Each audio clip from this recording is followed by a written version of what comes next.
قەیرانی بێئاوی و بێلیاقەتی دەسەڵاتدارانی ئیسلامی ئێران. حکوومەتی ئیسلامی ڕۆژ بەڕۆژ خەڵکی ئێران لەگەڵ قەیران و دژواری نوێ بەرەڕوو دەکاتەوە. وا لە ئێستادا قەیرانی ئاو لە بەشێکی بەرین لە ئێران بەرەو ئەو ئاراستەیە دەڕوات کە خەڵکی هێندێک لە ناوچەکان لە ئاستێکی بەریندا کۆچ بکەن و ئەم ناوچانە چیتر جێگای ژیان نمێنن. لە هەمان حاڵدا ڕژیم بە شێوەی فریوکارانە هەوڵ دەدات خەڵکی ناوچە جۆراوجۆرەکان بەرەو ڕووی یەکتر بکاتەوە. راپۆرت و لێکۆڵینەوەی فراوان سەبارەت بە گۆڕانکاری ژینگە و بە تایبەت کەم ئاوی و بێئاوی لە ئێران بڵاو کراوەتەوە کە هەمویان باسی سیاسەت و کردەوەی کارە ساتباری سەران و بەرپرسانی گەندەڵ و نالایەقی حکوومەتی ئیسلامی لە پێکهێنان و توندکردنەوەی قەیرانی ئاو دەکەن. با پانتایی ئەم کارە ساتە لە زمانی کەسایەتی میدیا و ناوەندەکانی سەربەڕژیم ببیستین. هەواڵنێری تەسنیمی سەر بە سوپای پاسداران بە پێی دوایین راپۆرتی ڕسمی شرکەتی بەڕێوەبەری سەرچاوەکانی ئاوی ئێران باسی لە کەمبوونەوەی 27% پاشەکەوتی ئاوی بەنداوەکانی ئێران لە چاو ساڵی ڕابردوو کرد. لە ئێستادا ئاستی پاشەکەوتی ئاوی بەنداوەکان لە سەر تاسەری ئێران گەیشتۆتە کەمتر لە 40%. بەڕێوەبەری گشتی دەفتەری زانیاری و داتاکانی ئاوی ئێران هۆشداری داوە کە ئاوی پشت بەنداوەکان تەنیا بەشی وەرزی پاییز دەکەن. هەواڵنەری ئیسناش لەسەر زاری محەممەد شەهریار لا بەڕێوەبەرانی شرکەتی ئاوی ناوچەیی تاران لا راپۆرتێکدا ڕایگەیاند کە بارودۆخی سەرچاوەکانی ئاوی پایتەخت لەوەی کە گومان دەکرێت قەیراناویترە و ئەگەر لە ئێستاوە عیلاجێکی بۆ نەدۆزرێتەوە لە داهاتوودا گەلێک کێشە و گرفت بەرۆکمان دەگرن. بە پێی ئەم راپۆرتە بە لە بەرچاوگرتنی هاتنە خوارەوەی 97% بارین لە چاو ساڵی ڕابردوو پاشەکەوتی ئاوی 5 بەنداوی تاران تا کۆتایی مانگی خەرمانانی ئەم ساڵ 314 ملیۆن متری سێجا کەمیان کردووە و پایتەخت لە یەکەم قەدەمی بێئاویدایە. سەبارەت بە توندکردنەوەی بە ئەنقەستی ناکۆکی لە نێوان خەڵک بە پێی راپۆرتەکان بۆ پەنجەمین جار لەم مانگەدا هێرش بۆ سەر هێڵی گواستنەوەی ئاوی یەزد لە شەرقی ئیسفەهان بوو بەهۆی خراپبوونی حوزچەی 308 و قەتەعبوونی ئاوی خواردنەوەی خەڵکی یەزد. کەشاوەرزانی ئیسفەهان لە ماوەی ساڵانی ڕابردوودا زۆر جار لە ناڕزایەتی بە دابین نەکرانی حەق ئابا دەستیان داوەتە کۆبوونەوە و خۆپیشاندان. قەتکردنی هێڵی گواستنەوەی ئاو بۆ یەزدیش بەردەوام لە ماوەی ساڵانی پێشوودا ڕوویداوە.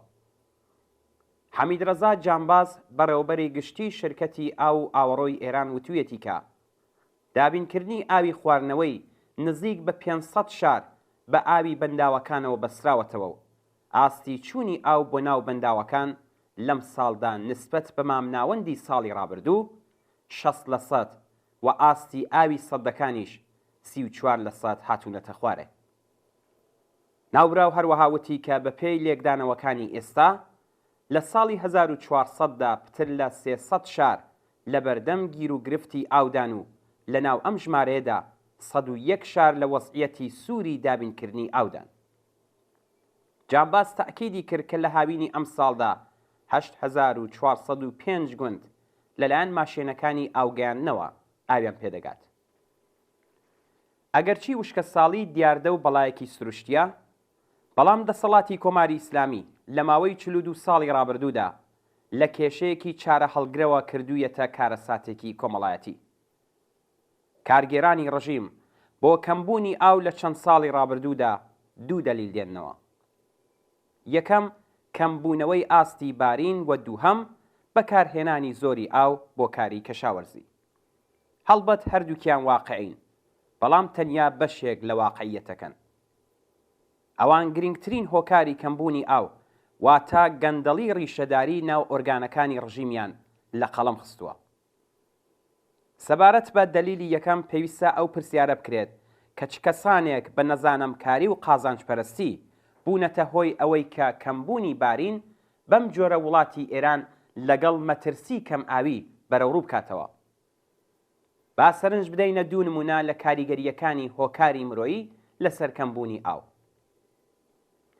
یەکێک لە هۆکارەکان هەڵێنجانی لە ڕادەبەدەری ئاوەکانی ژێر عەرزە کە تەنانەت بە بارینیش قەرەبوو نەکراوەتەوە. بەپێی ئامارەکانی دەوڵەت نزیک بە 1 ملیۆن چاڵاو لە ئێراندا بوونی هەیە کە 758 هەزاریان لە سەردەمی دەسەڵاتی کۆماری ئیسلامیدا هەڵکەندراون. لەو نێوەدا 200 هەزار چاڵاو بەبێ بەڵگە و جەوازن و زۆربەیان بۆ ویلا و باغ و سەیرانگەی کەسی دەوڵەمەند و سەرمایەداران لێدراون. لە ڕاستیدا تا کاتێک کە ڕژیمی سەرمایەداری کۆماری ئیسلامی لەسەر کار بێت و نان، کار، مەسکەن و ئازادی و ژینگەی خەڵکی بە بارمتەگر پێت، ئاسۆیەک بۆ چارەسەرکردنی ئەم کێشانە کە بەرۆکی زۆربەی خەڵکی ئێرانیان گرتووە بوونی نییە. ئەو دەستگا ئیداریە گەندەڵەی کە ڕژیم پەروەردەی کردووە توانای بەرەنگاربوونەوەی لەگەڵ بەڵا سروشتیەکانی وەک ویشکە ساڵی و چارەسەرکردنی ڕیشەیی کەم ئاوی نییە. بۆ ڕژیم ئەولەویەت بەردەوام سەرکوتی خەباتی دادخوازانە و ئازادی خوازانەی خەڵکو و بەبەند کێشانی نێرانی بووە. ئەم ڕژیمە هیچ خواستەیەک بەبێ ئەوەی کە لەلایەن خەڵکەوە هەست بە مەترسی جددی نەکات وەدی ناهێنێت. ئێران لەسەر دەریایەک لە سەروەتی سروشتیە. ئەگەر دەسەڵاتی سیاسی بگەڕێتەوە دەستی خاوەنانی بەرهەق و توانای، واتە کرێکاران و شۆڕای سەرچاوەگرتوو لە ئیرادەی ئازادانەی خەڵک، لەوەها وڵاتێکدا بەم ئاستە لە سەروەتی بەرین و هێزی داهێنەری لە بن نەهاتووی، بێگومان هەموو ئەو کێشانەی کە ژیانی ئەمڕۆی زۆربەی خەڵکیان بەم جۆرە بەفیڕۆداوە چارەسەر دەکرێت.